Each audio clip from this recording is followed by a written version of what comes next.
There we go. I hit the record button.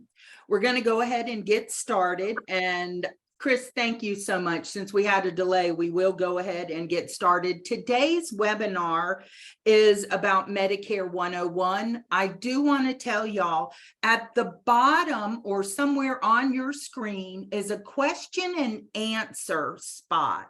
So if you have questions throughout the presentation, please do not hesitate to go ahead and put them in that question and answer box. And at the end of the presentation, we will go ahead and go through all those questions and everything. Okay, so let's see what we got. Let's wish us luck on the sharing. There it is on the sharing of the screen. And let me do this. Boom. Did that come up full screen? Oh, can you all hear me? I can see it. Okay, good deal. Good deal. So you let me know if you need pages turned, but let's roll. All right, great. So hello, everybody. Thank you for taking the time to be here today.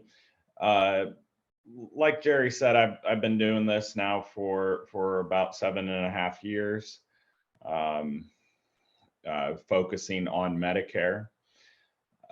I've been working with the ALS Association in Ohio for about 4 years now, and really I got my first ALS client about 7 years ago, and that was certainly a learning experience for me in a lot of ways. This presentation today is an educational presentation, so there won't be any plan specific information. It's just going to be Medicare 101. Here's some of the basic information and things to think about and consider when going on to Medicare and choosing a plan. So I'll be happy to answer all the questions that I'm able to. When it comes to anything that's plan specific, again, I can't do that here. That turns into what's considered sales. And I have to have what's called a scope of appointment with written permission saying I'm allowed to get into plan details. So there's a lot of compliance with Medicare, and I stay compliant. So, okay, so to start at the beginning, just like Jerry was saying, she went out to the mailbox and there was a ton of mail out there saying who she should go with for her Medicare. The one thing I recommend is going with an independent agent. Medicare can be confusing, but it doesn't have to be. I recommend that you meet with an independent agent or agency for a few different reasons. One of them is your health is unique. People like myself will keep notes about conversations and know what your current situation is and what you're looking for in your coverage. So for one person, they might have just Medicare. Somebody else, they might have Medicare plus veterans benefits. Maybe they have union coverage, what somebody needs in their coverage, whether it's a hearing aid benefit or dental. Those things are all going to be unique and not blanket across the board. So it's helpful to work with a real face, I guess I would say, instead of just calling into a call center where they might not know kind of your history and what else you have going on. Next point, there's not one best plan or company. There's a lot of good options out there, and it's going to depend, again, what you're looking for, what other coverage you might have, on what you need. That means that sometimes even spouses can have different coverage since Medicare is individual.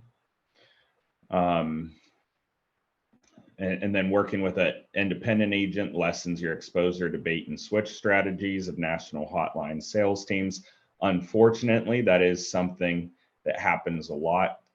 I don't know if any of you have gotten the spam calls, but I know many of my clients have their phones ringing off the hook.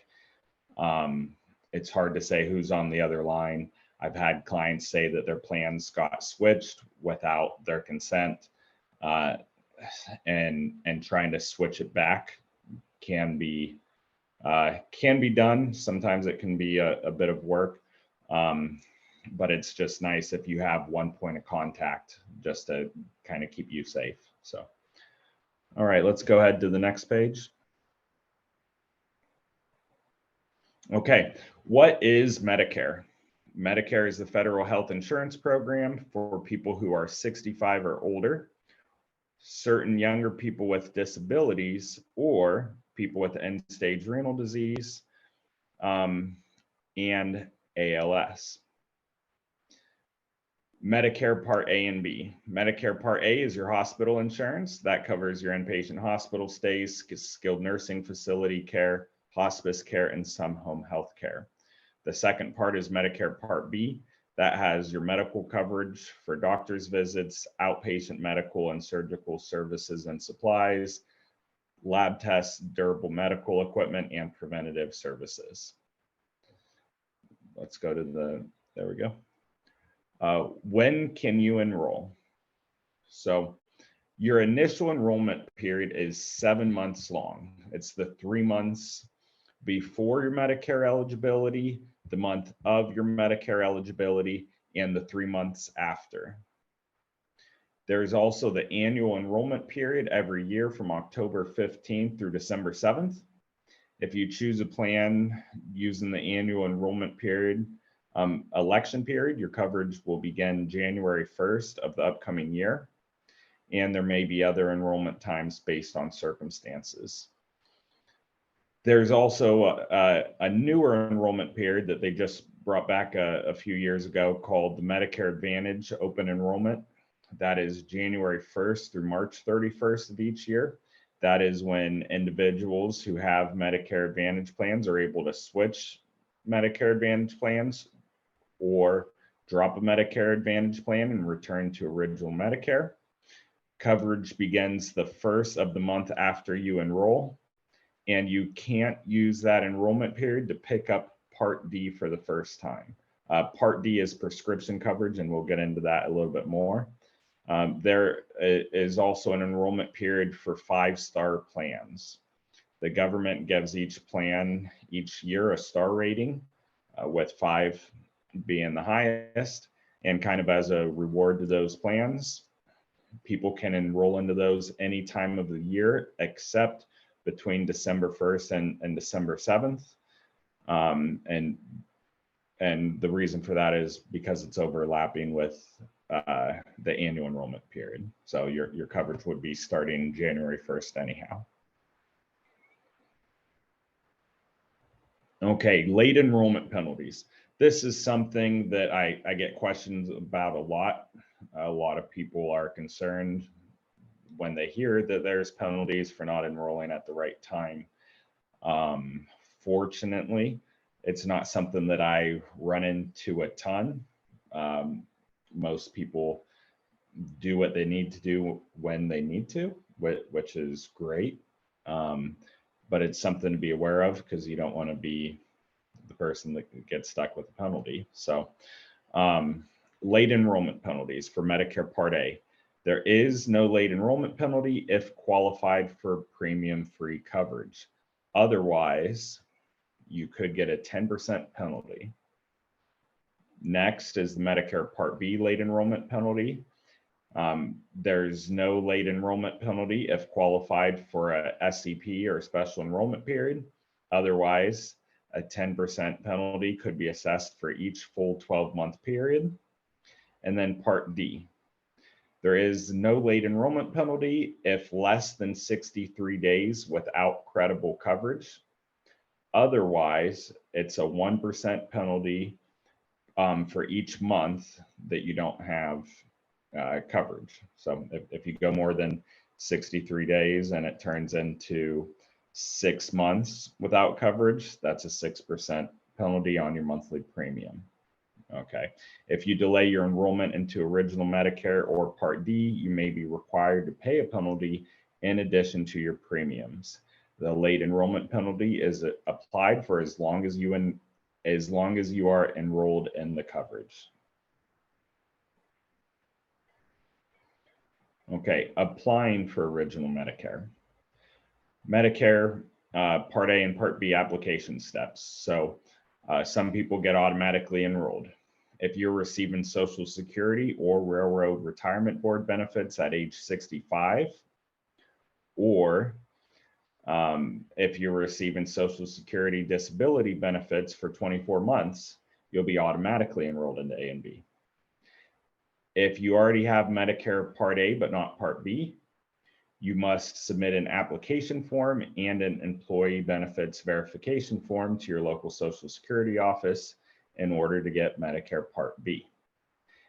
In other situations, all others must apply with Social Security or Railroad Retirement during their 7-month initial enrollment period.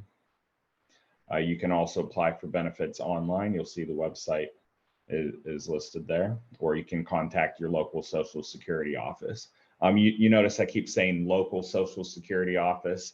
If you call the national number, you're typically going to be on hold longer than if you call your local office. So that's often a good resource for people if you can find the number. I know in some areas you can pull it up right online.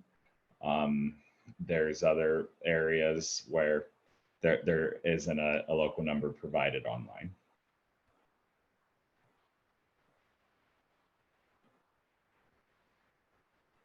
Okay. There are special enrollment periods for original Medicare. If you're covered under your current employer group health plan or your spouse's, you may delay enrollment into Medicare Part A and Part B. COBRA is not current group health coverage. So once you're Medicare eligible, COBRA would not keep you from getting a penalty.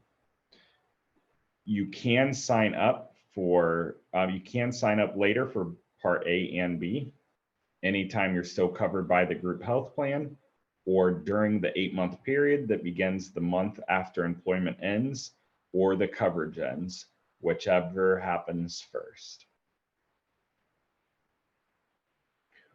What does original Medicare cover? Okay. As I mentioned in one of the prior slides, some people get premium-free Part A coverage.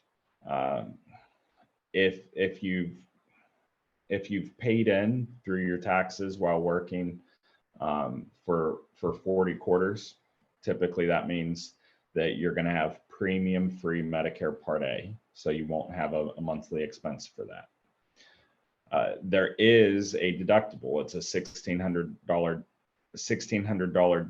deductible per benefit period. So that's not an annual deductible. It is per occurrence within that 60-day period. Other costs, you can pay up to $400 per day for days 61 through 90 in the hospital, or $800 per lifetime reserve day, maximum of 60 days. For skilled nursing confinement, Medicare pays all eligible expenses for the first 20 days. For days 21 through 100, the patient pays $200 per day. And an important distinction there, this is talking about skilled nursing, not nursing home. If you're going into a nursing home for long-term care, Medicare doesn't cover long-term care. This is typically a situation where somebody's maybe they had a hip replaced, maybe a heart attack, something where you're in there doing rehab with the intention of being discharged at some point. Medicare Part B. So one thing to note with the Medicare Part A is that there is no out-of-pocket limit. So there's no maximum to what you can spend if you only have Medicare Part A. Medicare Part B has a standard monthly premium in 2023 of $164.90. I say standard because that can vary based on income. Okay. Medicare Part B has a much lower deductible this year in 2023. It is $226, and that is an annual deductible based on calendar year, not policy year. What I mean by that is if your Medicare starts September 1st, That deductible is for September through December 31st, and it will start over in January at whatever the 2024 amounts are. It is not September through September. So based on calendar year, not policy year. Once that deductible has been met, you would pay 20% of the approved amount for most covered services. Excess charges, if there are any, and if they're allowed in your state. And again, of note, there's not an out-of-pocket limit. So we'll go ahead and skip to the next one.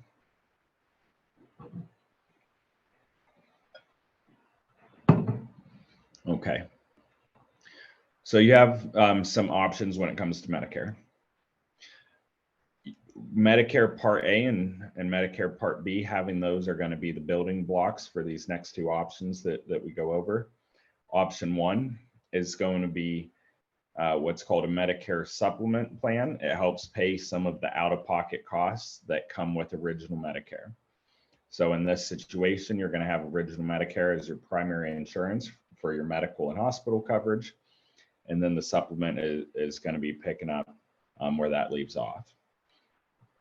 With that, that's only supplementing your hospital and medical. So any additional coverage is going to be a separate plan. For example, Medicare Part D to help you with your prescription drug coverage.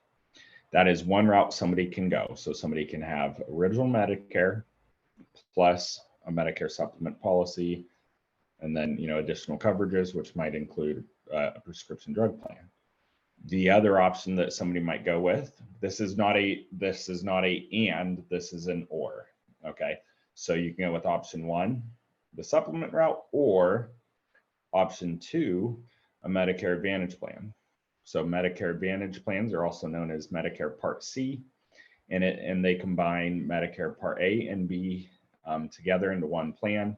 And many Advantage plans are going to include Part D prescription coverage.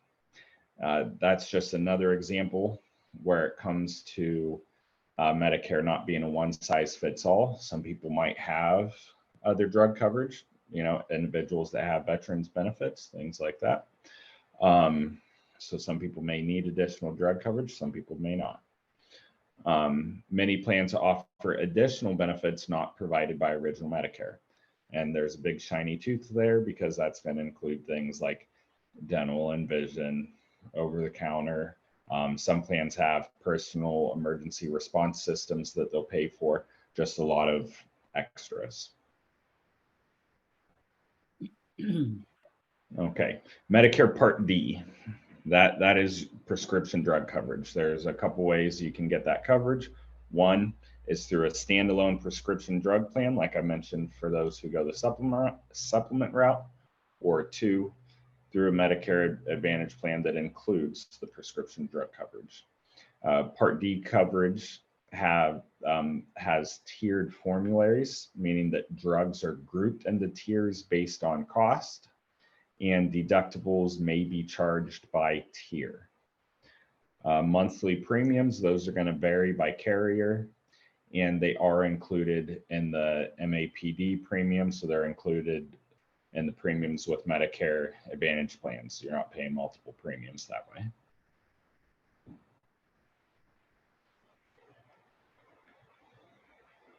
And then we can go to the next one. Yep, I'm trying. For some reason, I don't know why it will not let me. So, okay, let's make this. Bear with me. You gotta love this. So let's do this. There we go. Okay. So understanding Medicare Part D. There are 4 stages of drug coverage in 2023. And again, I keep saying 2023 when it comes to these benefits, because these amounts are set by the government and they're going to change, most likely going to change in 2024 and so on. So stage 1 of Part D coverage is going to be an annual deductible. It could be anywhere from $0 to $505. If you have a deductible, you may pay 100% of your drug costs until you reach the deductible amount set by your plan. And then, for example, the deductible may only pertain to tiers 3, 4, and 5 on your plan. It might apply to tiers 2 through 5. It's just going to make a difference on each plan. Stage 2 is going to be your initial coverage stage. So you pay a copay or percentage for your medication, and your plan covers the rest of the retail cost for your covered prescription drugs. Okay. Some people may go into stage 3, which is called the coverage gap, or most commonly known as the donut hole. I don't know how it got a nice name like a donut hole. When you hear that, it sounds like a good thing. However, what you'll see here, the coverage gap can be costly. When you get into the coverage gap, you pay 25% of the cost for covered brand names and generic drugs. So instead of the flat copay that you're used to in the initial coverage stage, you're going to pay 25% of the cost. So depending on if that drug's a cheap generic or a very expensive brand name, that 25% can make a big difference. And then we have stage 4, which is catastrophic coverage. If somebody goes out of the donut hole, they'll go into the catastrophic stage where they pay the greater of 5% of the cost, or a $10.35 copay for brand name medications, or $4.15 for generic medications. And then we'll go to the next one. Okay, so that's just a lot of that's kind of generic information. When we get to this slide and my points to remember, different states have different rules. So where that is important is with option 1 that I went over, the Medicare supplements. In some states, you can get a Medicare supplement when before the age of 65 if you're on Medicare through disability. In other states, even if you have Medicare before the age of 65, you cannot get a Medicare supplement until you hit 65. You'll enter a special enrollment period at that time, an open enrollment period, where you could get a supplement down the road. So that I know we're dealing with multiple states here. That's something to be aware of. You might be talking to a friend that says, hey, you should get a supplement. Well, you might not be able to, depending on your state. Everyone's situation is unique. For example, treatment, doctors, prescriptions. I've alluded to that a few times, but it's not as easy as just going with your neighbor's plan because they like their plan. They might have different needs. They might be on different prescriptions. They might see different doctors.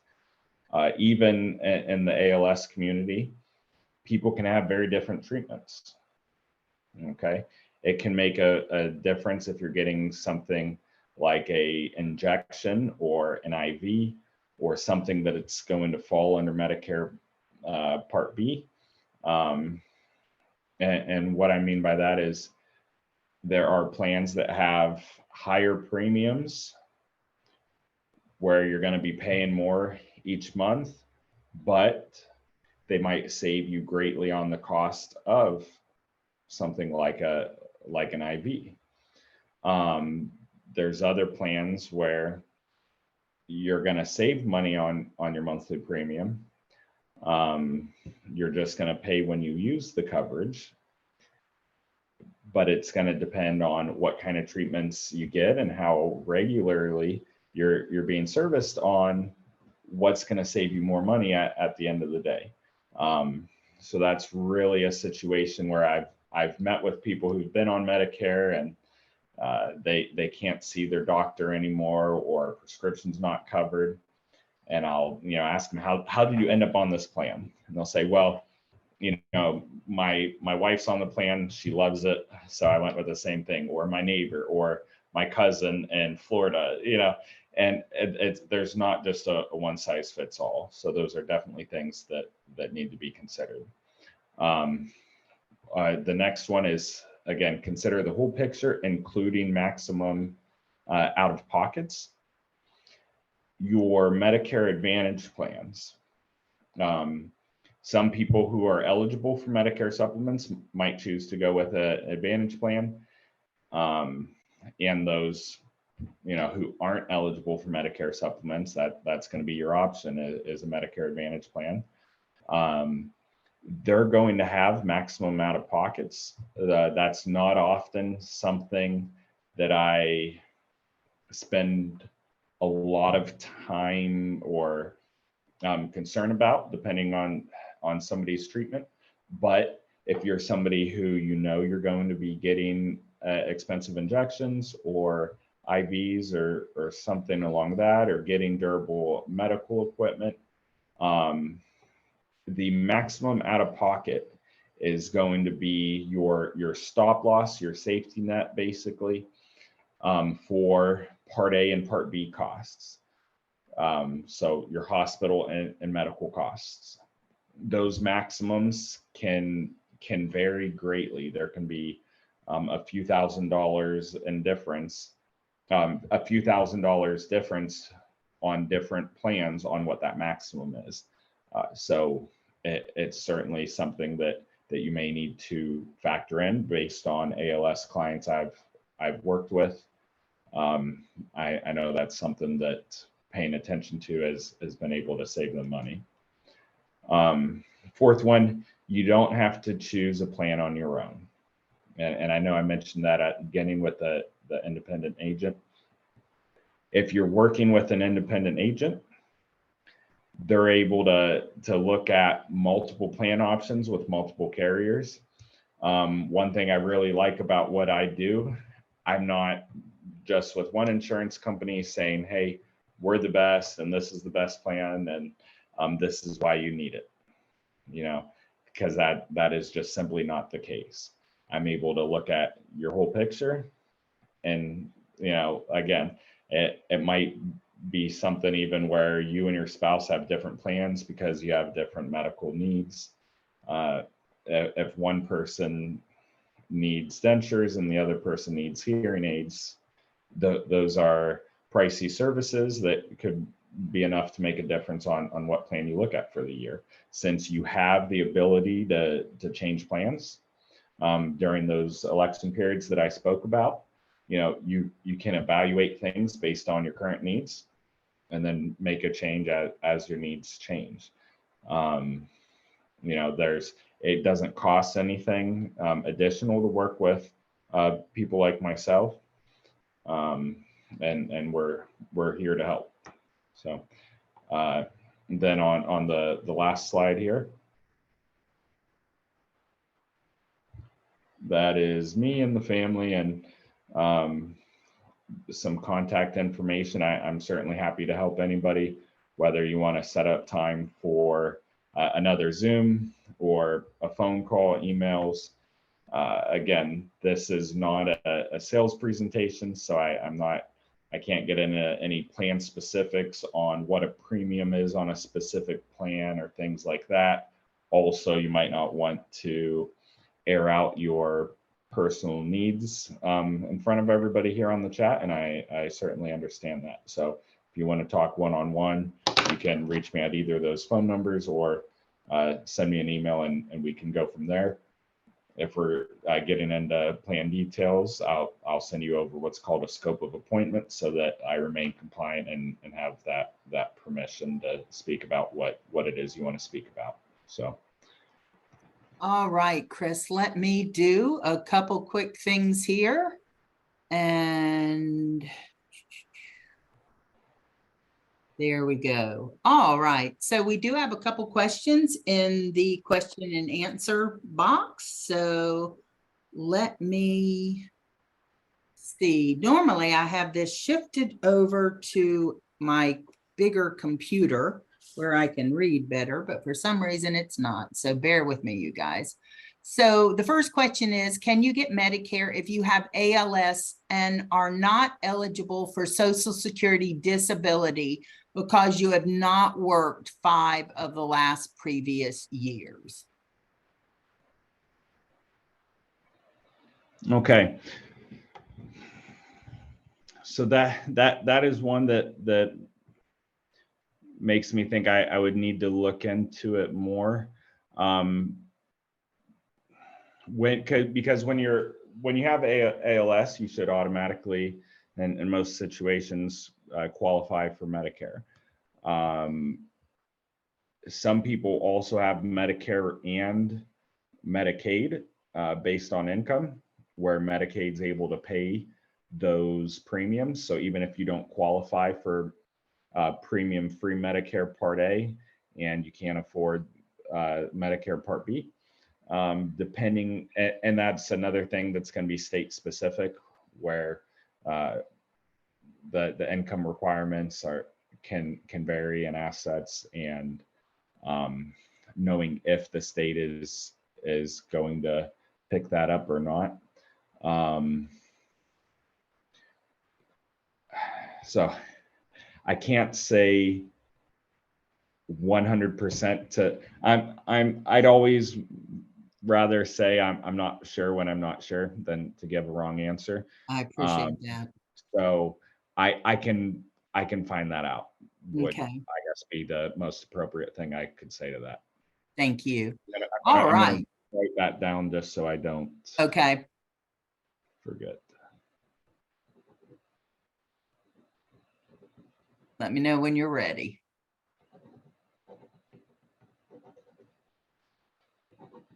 Okay.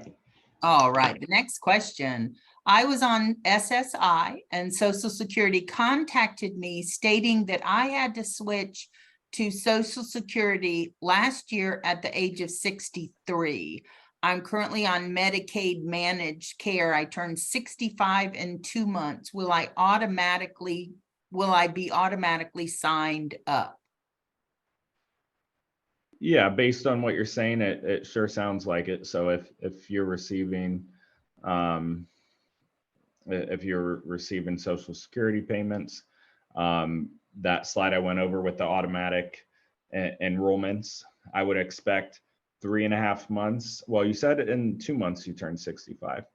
So typically 3.5 months roughly before the month you turn 65, you will receive your Medicare card in the mail.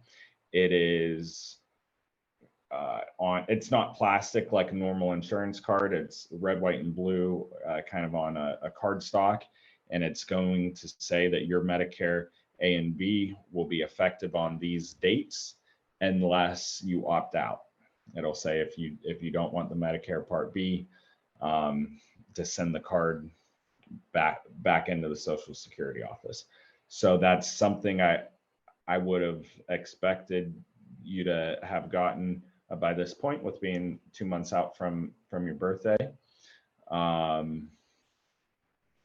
would, if you haven't got it, it's not a huge deal. Or if you're getting a ton of mail, which is common, I've seen whole kitchen tables covered in Medicare mail.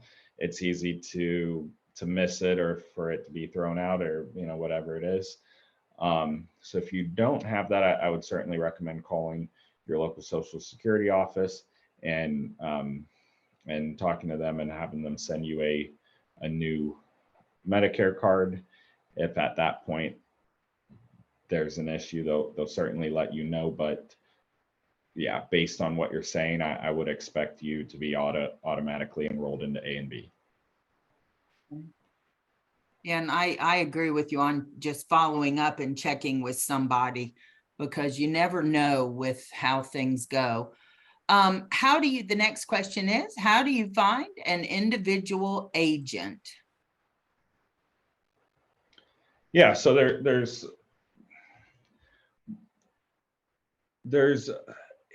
depends. If you're somebody that likes to use the internet, you could certainly Google for independent agents. If you're going around town and you see a sign. Often Medicare is being advertised. Talk to friends or family. The biggest thing is there are people who offer Medicare and they're only contracted with one company. Okay. And that is very important to know beforehand. Certainly, whether that means you call a number that you find or something like that, to make sure they're contracted to offer more than one carrier, I think is extremely important. Again, I'd be happy to help you if you want to send me an email after this presentation, or if you don't email, give me a call. I don't represent all plans, but I'm contracted with many options. You'd have to call 1-800-Medicare or go on to medicare.gov to see all the plans that are available in your area. Very good. Very good. Let me double check, make sure we're not missing any. Oh, here we go. Oh, great. Yeah. Okay. So the person that asked about the card said they did receive the card, so they don't have to do anything else. Yeah. So you don't have to do anything else then to get Medicare A and B. If you remember that slide towards the middle there, that card is the building blocks for options 1 or 2. So whether you want to go with a Medicare supplement or a Medicare Advantage plan, you will need A and B. I don't know if you personally need to do anything else, if you have an employer coverage that you might be on, or if you have union coverage or veterans benefits, so there's not a blanket answer there, but it's great news that you have the A and B if you're going to be going on to Medicare. And if that is the case, I don't believe this was mentioned on a slide. Medicare, if you're not going on to Medicare from disability, including ALS, if you are aging into Medicare, it'll start the first of the month that you turn 65. Unless you're born on the 1st, then it will start the first of the month prior to your birthday month. So that is, I'm glad I thought to mention that from your question here, because I've had people who their birthday is, let's say the 25th or the 30th of a month, and they wait till a week or two before to contact me for an appointment to get their coverage in time for their birthday, not realizing that it should have started at the first of that birthday month. So once you're within 3 months of that, you will be able to go over plans and choose plans. All right, let's see. Oh, and you're welcome. Oh, yep. Thank you very much. Thank you. So I have to, sometimes I think the people making all the rules about what day and everything just sit around with a cup of coffee and a good sense of humor. So, because they sure do make it complicated. So right now, anybody else got any other questions? So what I will tell you, Kris, and everybody on the call, if you have questions afterwards and you want to reach out to Kris and can't remember, reach out to your care service coordinator and let them know, and they can do the connection or get you any other information. So Kris, I do have one other question. Someone asked if the slides would be available. I don't know if you share your slides or not. You can let me know later on if you want. That is a good question. I wouldn't have a problem with it. I don't know. I'll have to ask compliance. There's a lot of things. Good deal. I fully understand have that. to be approved to be given to clients. And then the anonymous question about the Social Security disability. If they can, again, either contact me one-on-one, or if they want Jerry to be the go-between, I will, I can contact Jerry with that answer. I just don't want you to I don't want to get the answer and not have a way to get it to you. Right, right. So that person can also reach out to their care service coordinator too and say, you know, hey, I asked this question. Whatever they feel the best to do, we will definitely do it that way. It looks like we might have another question if no, we don't. Okay.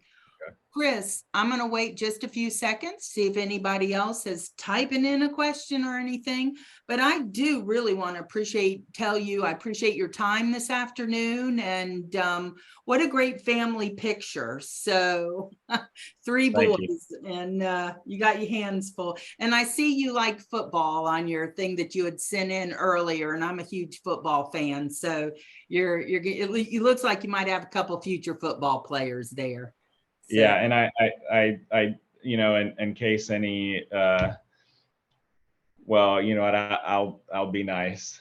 I'll just say, I'll just say hail to Pitt. So, oh, okay. depending on where people's allegiances stand. That's funny. That's funny. All right. I don't have any other questions. So once again, Kris, thank you very much. For everybody else on the call, thank you for showing up today. It is really appreciated. Our next webinar is set for, drum roll, September Thursday, the 21st at 1 o'clock. We like this 1 o'clock time.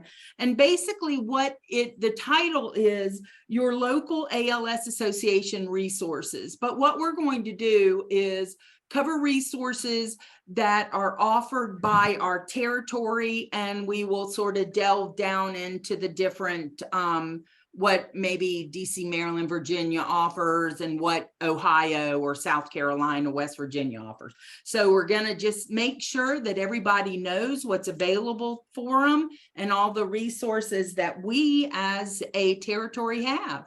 So with that being said, I'm going to tell everybody have a good day. And Kris, thank you so much again. Okay. All right. Thank you for having me. Good deal, y'all. Talk to you later. Bye-bye.